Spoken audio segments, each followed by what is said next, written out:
प्रियंका गांधी संभाल रही है। पिछले 32 सालों से यूपी में कांग्रेस की सरकार नहीं है और जो नया नारा है कि लड़की हूँ लड़ सकती हूँ और 40% महिलाओं को टिकट देना, क्या लगता है कि कांग्रेस के लिए कितना बड़ा फायदा है? देखिए, कांग्रेस के लिए कांग्रेस अपने फायदे के बारे में कभी नहीं सोची है। कांग्रेस ने हमेशा इस देश के फायदे के बारे में सोचा है। आपने पिछले तमाम घटनाओं को देखा होगा उत्तर प्रदेश में कि एक महिला जो ब्लॉक प्रमुख का पर्चा भरने जाती है तो सरेआम उसकी साड़ी खींची जाती है, उसके इज्जत को तार तार करने का प्रयास किया जाता है। आपने देखा होगा उन्नाव रेप पीड़िता के साथ क्या किया गया। आपने देखा होगा कि मनीषा वाल्मीकि को किस तरीके से उसका बलात्कार भी हुआ और फिर उसको मारा पीटा गया। और जब मनीषा वाल्मीकि की मृत्यु होती है हॉस्पिटल के अंदर तो यही उत्तर प्रदेश की सरकार और उत्तर प्रदेश की पुलिस उसे बिना परिजन को बताए हुए रात्रि में मट्टी का तेल डालकर जलाने का प्रयास करते हैं।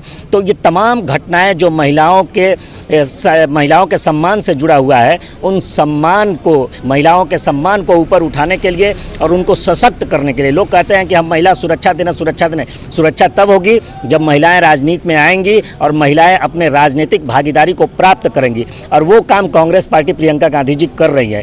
यही नौबत आ गई, उनको ये कहना पड़ा कि लड़कियां लड़ सकती हैं, ऐसी क्या नौबत आ गई? क्यों नहीं लड़ सकती है? झांसी की रानी स्वतंत्रता से सेनानी थी, क्या वो अंग्रेजों से नहीं लड़ी है? आज लोग ये कहते हैं कि न महिलाओं को टिकट देते हैं, महिलाओं को कमजोर समझने का प्रयास करते हैं और कहते हैं कि महिलाओं के लिए राजनीति नहीं है। तो राजनीति में जब वो आएंगी तभी तो वो अपने मुद्दे सदन में रखेंगे कि महिलाओं की सुरक्षा को लेकर के, महिलाओं के एजुकेशन को लेकर के। इसलिए उन्होंने कहा कि लड़की है लड़ सकती है। अब जो महिला विरोधी मानसिकता के लोग हैं, जो एक ब्लॉक प्रमुख के पर्चा भी भरने पे उसकी साड़ी खींची जाती है या उनके तरफ से तमाम टिप्पणियां जो आती है और महिला विरोधी टिप्पणियां आती हैं, तो वो लोगों के खिलाफ तो प्रियंका गांधी जी को कहना ही पड़ेगा कि लड़की हूँ लड़ सकती हूँ। पेट्रोना विधानसभा से आरपीएन सिंह का जाना कांग्रेस के लिए कितना नुकसान है या फायदा है? देखिए, आरपीएन सिंह जी गए, इसका तो भाई हमारे पार्टी के नेता थे, इसका हम लोगों को दुख भी है, लेकिन कहीं ना कहीं कांग्रेस राजतंत्र से लोकतंत्र की तरफ गया।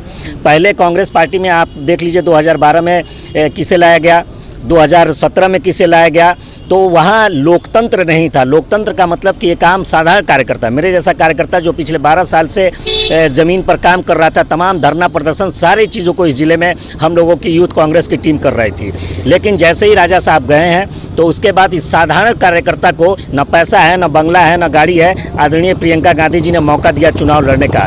तो ये सीधे इंगित करता है कि राजतंत्र से लोकतंत्र की तरफ कांग्रेस पेट्रोना विधानसभा इस उत्तर प्रदेश 2022 में आने का प्रयास है। देखिए, 403 सीटों पे मतदान तो यहाँ की जनता ही करती है, उत्तर प्रदेश गठबंधन है और आने वाले उत्तर प्रदेश के 2022 के चुनाव में आपको एक बेहतरीन और सशक्त सरकार कांग्रेस देने का प्रयास करेगी। कितनी सीटें ला रही है सर कांग्रेस? मान के चलिए 300 प्लस। 300 प्लस आपकी कांग्रेस की टीम ला रही है। सर, देखा जाए तो पूरे उत्तर प्रदेश में अब तक 10 सालों से आपकी पार्टी न गठबंधन के साथ न पूर्ण बहुमत के साथ है और देखा जाए तो सर मस्जिद और धर्म के नाम पर बहुत सारी पार्टियां और समाज के नाम पर बहुत सारी पार्टियां लड़ती है, लेकिन एकमात्र कांग्रेस ऐसी पार्टी है जो इसको बेपरे रखते हुए विकास के नाम पर लड़ती है। सर, आपके मन में क्या है ऐसा कुछ? देखिए, जहरुद्दीन अगर कांग्रेस में खड़ा है तो इसीलिए खड़ा है कि कांग्रेस की सोच इस देश की सोच है। कांग्रेस की सोच उस नेहरू की सोच है जिसने इस देश को सशक्त और अखंड राष्ट्र बनाया। तो कांग्रेस ही एक ऐसी पार्टी है जो आज़ादी के अंग्रेज़ों से भी लड़ी और अंग्रेज़ों से लड़ा। तो एक तरफ जहां लोगों ने, किसी ने पाकिस्तान की बात की, किसी ने हिंदू राष्ट्र की बात की, लेकिन कांग्रेस ने हिंदुस्तान की बात की और आज वही विचारधारा के साथ तमाम लोग खड़े हैं।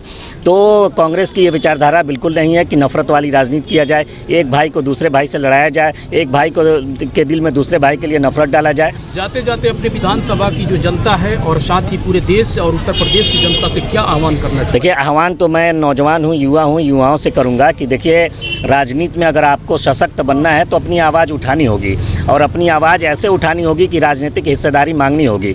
एक तरफ जहां आपको लोकसभा के अंदर अगर 5 सीटें आती हैं या ज़िले में 7 सीट है तो कहीं कुशवाहा देखा जाता है, कहीं यादव देखा जाता है, कहीं मुस्लिम देखा जाता है, कहीं ब्राह्मण देखा जाता है, लेकिन कोई भी पार्टी ये नहीं देखती कि हमारे इन 7 में सबसे युवा प्रत्याशी कौन है। तो नौजवानों, आपको ये सोचना होगा कि 65% युवा होने के बावजूद भी युवाओं की टिकट में भागीदारी आप रिकॉर्ड उठाकर देखेंगे तो 40% अभी तक कांग्रेस ने महिला और पुरुष मिलाकर युवाओं को टिकट दिया है। तो कांग्रेस युवाओं को आगे बढ़ा रही है। आपसे आहूत करता हूं कि आप कांग्रेस के साथ जुड़े और आने वाले 3 मार्च को कांग्रेस के बटन पर दबाकर नौजवानों के नेतृत्व को मजबूत करें। धन्यवाद। धन्यवाद। Thank you.